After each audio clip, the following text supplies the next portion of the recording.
This problem, let's see. तो question क्या बोल रहा है कि develop the flexibility matrix for the beams shown in the figure. ठीक है, ये बीम दिया हुआ है और इसका फ्लेक्सिबिलिटी मैट्रिक्स को डेवलप करना है with respect to the generalize coordinate mention. ठीक है, कोऑर्डिनेट इसमें मेंशन किया हुआ है। ठीक है, कोऑर्डिनेट इज मेंशन। ये जो मोमेंट लग रहा है इसको कोऑर्डिनेट थर्ड दिया है, इसको फर्स्ट दिया है। ठीक है, and this one is second. Okay, तो तीन कोऑर्डिनेट इसमें दिया है, तो ऑब्वियसली द मैट्रिक्स का जो इसमें ऑर्डर रहेगा 3 by 3 का मैट्रिक्स बनेगा, flexibility matrix. Okay, so and आपको पता ही हो कि फ्लेक्सिबिलिटी मैट्रिक्स बनाते हैं तो उसमें क्या होता है, यूनिट लोड लगाते हैं और सारे डिफरेंट कोऑर्डिनेट्स पे उसका सारे डिफरेंट कोऑर्डिनेट उसका डिस्प्लेसमेंट निकालते हैं, राइट।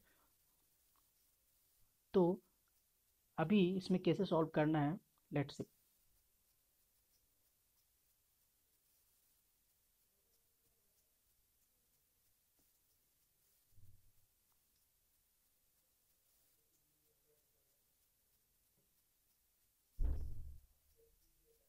देखो, जनरल जनरल जो होता है मैट्रिक्स का, ठीक है, ऐसा बनेगा एलिमेंट। ठीक है, 3 by 3 ऑर्डर का मैट्रिक्स बनेगा जिसका एलिमेंट ऐसा कुछ होएगा। ठीक है, तो अभी इसको सॉल्व कैसे करना है, हम लोग डिफरेंट कोऑर्डिनेट का पहले लेंगे। तो तीन कोऑर्डिनेट है, तो तीनों कोऑर्डिनेट का अलग अलग डायग्राम बनाया, राइट, सेपरेट किया और एक एक कॉलम का हम लोग सबसे पहले उसमें यूनिट लोड अप्लाई करके सारे कोऑर्डिनेट में डिस्प्लेसमेंट निकालना है। ठीक है, और डिस्प्लेसमेंट कैसे निकलेगा दैट वी विल सी। तो फर्स्टली क्या किया हम लोगों ने, यहाँ पे डायग्राम बनाया और जो फर्स्ट कोऑर्डिनेट है उसका यहाँ पे लोड दिखाया। ठीक है, फर्स्ट कोऑर्डिनेट हम लोगों ने बस लिया है और इसमें अभी क्या करना है, ये यूनिट लोड के चलते ये जो मेंबर बी सी है एंड बी ए है, दोनों में हम लोग को मोमेंट निकालना पड़ेगा। ठीक है, separately. And the second then second we will take the second coordinate. Okay, जो सेकंड कोऑर्डिनेट है उसको लेंगे, तो उसमें किधर फोर्स लग रहा है, that is acting in this direction. Okay, then similarly we will find out the moment in the both member. Okay, and then we will take the third coordinate. In the third coordinate it is acting clockwise, यहाँ पे moment कैसे लग रहा है, clockwise direction में लग रहा है। ठीक है, and from this moment there will be some moment in the okay, इसके चलते मोमेंट होगा दोनों मेंबर में। ठीक है, उन दोनों मेंबर में उसका मोमेंट निकालना है। ठीक है, once we will find out the moment in each member due to the unit load acting in the different coordinate, then we can easily form the this matrix and that will be the flexibility matrix. Okay,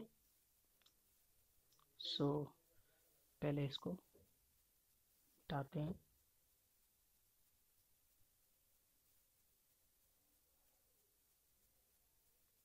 ठीक है,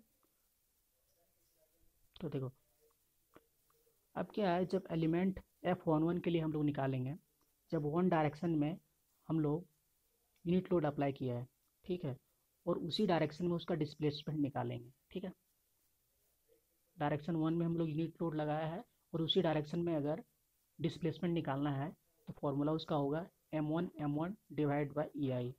इसको याद रखने का easy तरीका ये है कि वन वन है तो M11 हो जाएगा, और F21 है तो M2 M1 हो जाएगा, और F31 है तो F3 M3 M1 हो जाएगा। ठीक है, सिमिलरली अगर कुछ भी ऐसा होगा 2 1 हो जाएगा, 2 2 हो जाएगा, 2 3 हो जाएगा, तो इसके लिए M2 M1 हो जाएगा, इसका M2 2 हो जाएगा, इसका M2 3 हो जाएगा। ठीक है, इसी तरह से 3 1 का रहेगा, 3 2 का रहेगा, 3 3 का रहेगा, तो इसका हो जाएगा M3 M1 M3 M2 M3 M3। ठीक है, तो सिमिलरली हम लोग इसी तरह से कितना भी ऑर्डर करेगा we can easily find out the matrix.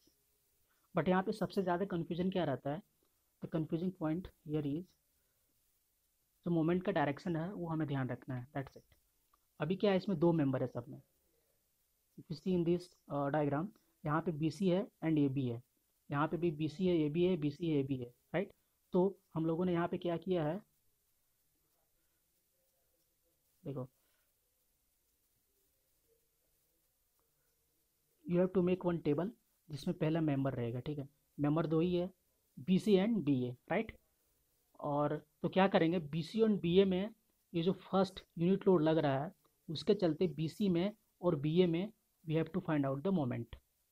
Okay, and as उसका ई आई का जो वैल्यू है सेम है, फ्लेक्सुलर रिजिडिटी का जो वैल्यू है ई आई सबका कांस्टेंट है, तो ई आई हो जाएगा। ठीक है, एंड देखो यहाँ पे हम लोगों ने मेंबर क्या लिखा, पहले सी बी लिखा, राइट। सी बी लिखा है तो सी बी का जो लेंथ है कितना है, 4 है। सी बी का लेंथ 4 है एंड बी ए का लेंथ कितना है, 6 मीटर है। ठीक है, और दोनों का ई आई का वैल्यू सेम है। ठीक है, दोनों का ई आई का वैल्यू सेम है और इसका रेंज है। Range you have to mention, because अभी क्या है कि हम लोग यहाँ पे इसका जब सेपरेटली निकालेंगे तो यहाँ पे लिमिट है, लिमिट इसमें दिखाना पड़ेगा। ठीक है, इसको इंटीग्रेट करेंगे तो लोअर लिमिट और अपर लिमिट को इसमें मेंशन करना पड़ेगा, 0 to 4, 0 to 6। ठीक है, तो उसमें क्या करना है, और इसमें इसका इजी तरीका ये रहता है कि जब भी हम लोग इसमें मोमेंट निकालेंगे तो अपन क्या करते हैं, इसमें एक डायरेक्शन में इसको एज्यूम कर लेते हैं। ठीक है, जैसे कि मैं यहाँ पे पहला डायग्राम लेते हैं, तो यहाँ पे यूनिट लोड लग रहा है इस डायरेक्शन में, तो इसके चलते हम लोग अगर एक्स डिस्टेंस पे यहाँ पे एक सेक्शन लिया और इसके चलते हम लोग निकालेंगे तो मोमेंट ऐसा कुछ लगेगा। ठीक है, ओके, मोमेंट ऐसा कुछ लगेगा। तो ये कैसा है, एंटी क्लॉकवाइज। एंटी क्लॉकवाइज को मान लो पॉजिटिव मान लिया। ठीक है, अभी क्या है कि इसमें एंटी क्लॉकवाइज को पॉजिटिव मान लिया तो सारे में पॉजिटिव होगा। ठीक है, और सारे में क्लॉकवाइज नेगेटिव होगा। ठीक है, तो ये हमको माइंड में रखना है। ऐसा नहीं कि इसमें दूसरा साइन कन्वेंशन लेके चल रहे हैं, इसमें दूसरा साइन कन्वेंशन लेके चल रहे हैं।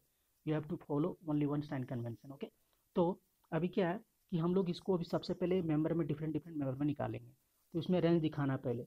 इसका रेंज जो है यहाँ से हम मान रहे हैं। ठीक है, देखो एक्स का डायरेक्शन कहाँ पे दिखा रहे हैं, ऐसा ना कि एक्स यहाँ से इधर ऐसे जा रहा है, यहाँ से ऐसे बढ़ रहा है ना, कोई भी चीज़ यहाँ से स्टार्ट होगा और इधर ऐसे बढ़ेगा तो 0 यहाँ से स्टार्ट होगा और पहुँचना कहाँ तक है, इसको 4 तक पहुँचना है। ठीक है, क्योंकि टोटल लेंथ कितना 4 है, 0 to 4 हो गया, तो इसका रेंज कितना हो गया, 0 to 4।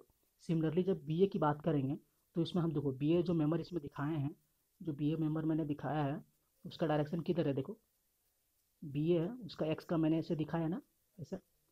तो उसमें जब एक्स ऐसे वेरी करेगा, ऐसे बढ़ेगा, तो 0 यहाँ से स्टार्ट होगा और पहुँचेगा कहाँ तक, टोटल लेंथ 6 मीटर है, यहाँ तक पहुँचेगा, टोटल 6 मीटर तक। तो उसका क्या हो जाएगा, 0 to 6, 0 to 6।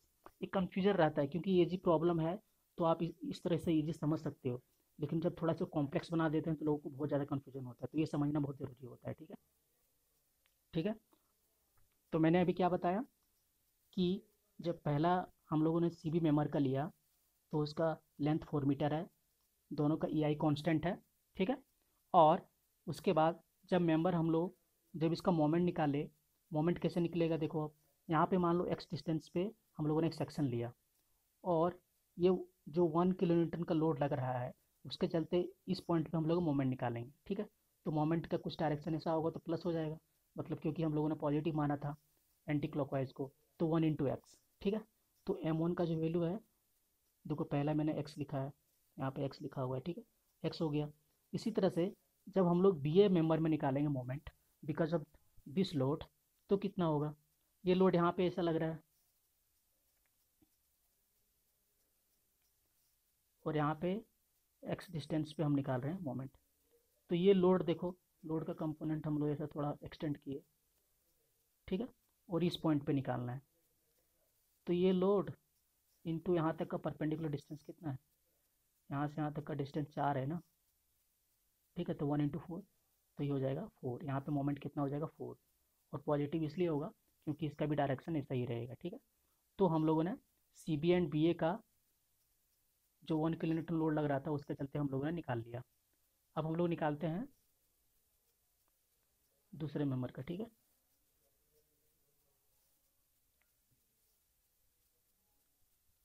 दूसरा मेंबर इसमें कौन सा है, दूसरा हम लोगों ने ये जो लिया है, ये जो लिया है प्रॉब्लम। ठीक है, इसमें जो कोऑर्डिनेट है, कोऑर्डिनेट का जो डायरेक्शन दिखाया है इसमें ऐसा कुछ दिखाया है। ठीक है, ये डायरेक्शन में लग रहा है लोड।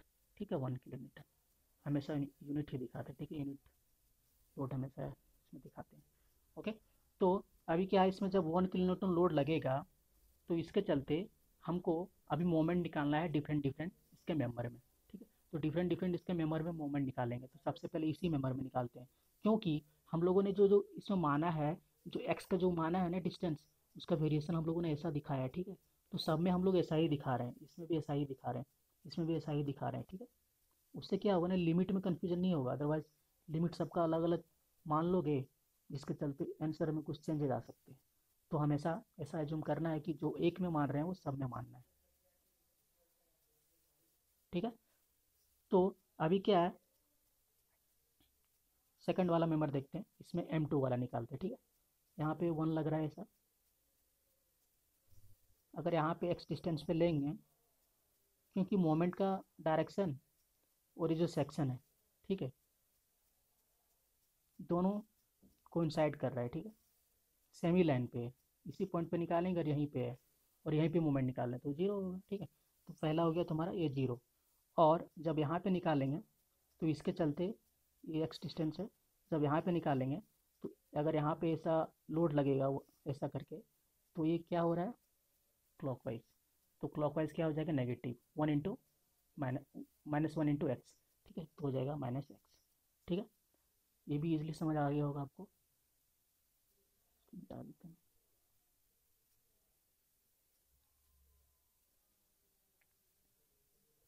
सिमिलरली जब थर्ड का निकालेंगे, तो थर्ड में थोड़ा सा, थर्ड ही तो बहुत ही आसान है, क्योंकि ऑलरेडी वो मोमेंट एक्ट कर रहा है, ठीक है, उसमें ऑलरेडी मोमेंट ही हम लोग 1 किलो न्यूटन का, 1 किलो न्यूटन मीटर का मोमेंट ही लग रहा है डायरेक्ट।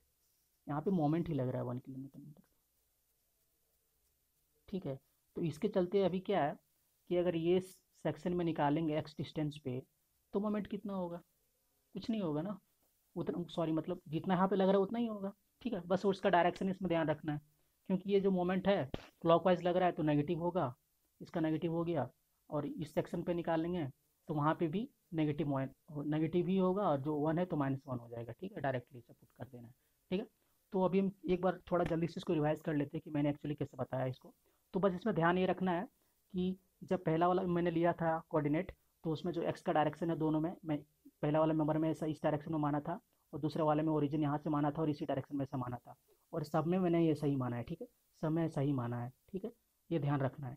उसके बाद ओरिजिन हम लोगों ने लिख दिया, ओरिजिन लिखने के बाद मोमेंट निकालना था। यहाँ पे जब लोड ऐसा लग रहा था इस कोऑर्डिनेट में इस डायरेक्शन की ओर, तो इसके चलते यहाँ पे मोमेंट निकाला था। तो ईजिली से हम लोगों ने, क्योंकि इसको इस डायरेक्शन में पॉजिटिव माना था, तो 1 इंटू एक्स हो गया, ठीक है, एक्स हो गया।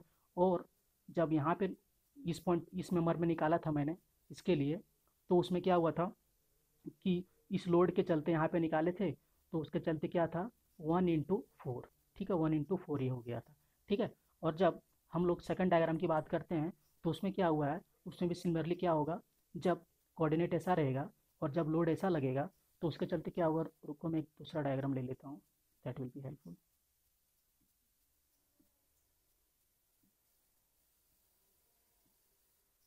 अभी क्या है कि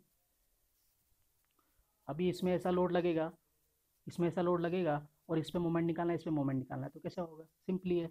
इसमें मान लो 1 किलो न्यूटन लोड ऐसा लग रहा है, ठीक है, तो 1 किलो न्यूटन लोड लगेगा और इस पे निकालना है मुझे, इसी पे निकालना है, लोड का डायरेक्शन ऐसा है तो जीरो हो जाएगा यहाँ पे।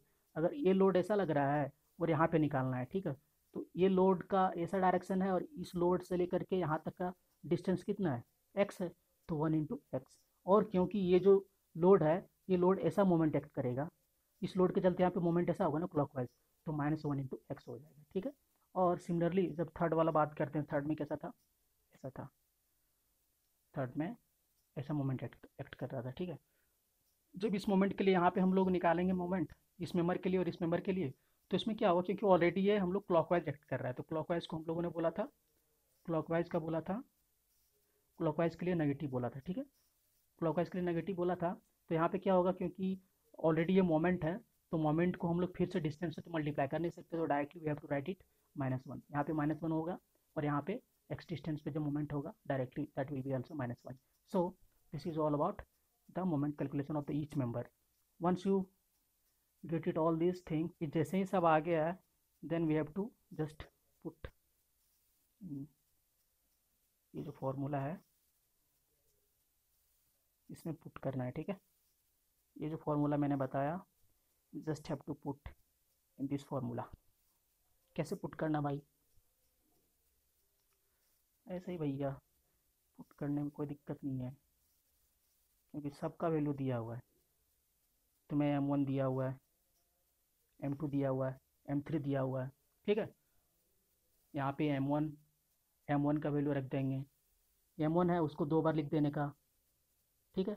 2 बार लिख देगा तो एक्स स्क्वायर हो जाएगा, ठीक है। उसका रेंज क्या है, 0 to 4, ठीक है। जब सेकंड वाले का लिखेंगे बी ए मेमर का, तो उसमें 4 का स्क्वायर लिख देंगे, क्योंकि उसमें M1 दो है। उसका रेंज क्या है, 0 to 6। काम खत्म। जब F21 का लिखेंगे तो F21 बोले तो M2 और M1, M2 कितना है, 0 है, और M1 कितना है, x है। दोनों को मल्टीप्लाई करेंगे 0 हो जाएगा। उसका रेंज कितना है, 0 to 4। वैसे भी 0 हो जाएगा, उसको लिखने की ज़रूरत ही नहीं है, ठीक है। तो और अभी तीसरा क्या है, F31, M3 कितना है, -1 है, और M1 कितना है, x है। दोनों को मल्टीप्लाई कर देंगे 0 to 4, फिर उसको ऐड कर देने का, -1 × 4, उसको 0 to 6 कर देने का, बस ऐसा ही आंसर आ जाएगा तुम्हें। एक बार तुम्हें सॉल्यूशन दिखा देता हूँ। अब इसमें देखो क्या है, फर्स्ट वाला था, ठीक है। इसमें F11 था। बस एक आपको दिखा देता हूँ एक कॉलम का। F11 में क्या था, पहला M1 डिवाइड बाय EI और लिमिट, ओके।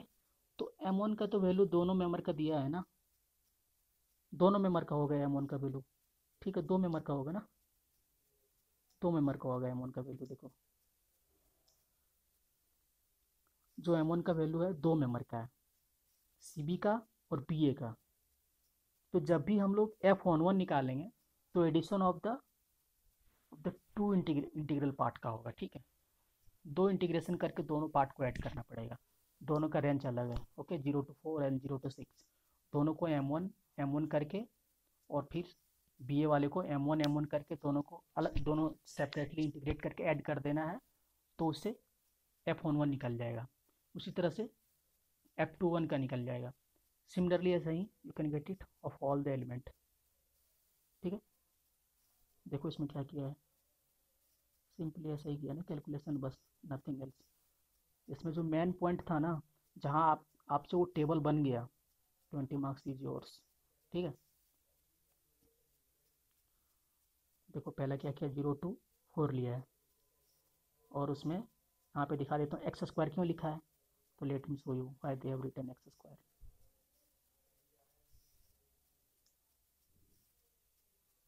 देखो एक्स स्क्वायर इसलिए लिखा है क्योंकि M1 का वैल्यू कितना है, x है, तो उसको M1 करेंगे तो हो जाएगा एक्स स्क्वायर, राइट। और जब वही BA मेंबर का निकालेंगे तो वो हो जाएगा 4 स्क्वायर। देखते हैं क्रॉस चेक करके 4 स्क्वायर है कि नहीं। देखो यहाँ पे 4 स्क्वायर है ना, ठीक है। 4 स्क्वायर है और उसका लिमिट 0 to 4 है। इसी तरह से इसका हो जाएगा, and so on. Second column का निकालेंगे तो ऐसा ही हो जाएगा, F12 2 2 F33, और जब थर्ड कॉलम का निकालेंगे तो F13 F23 F33 and F13। और जैसे ही सबका निकल जाएगा, उसके बाद we have to just put in this matrix and will get this answer.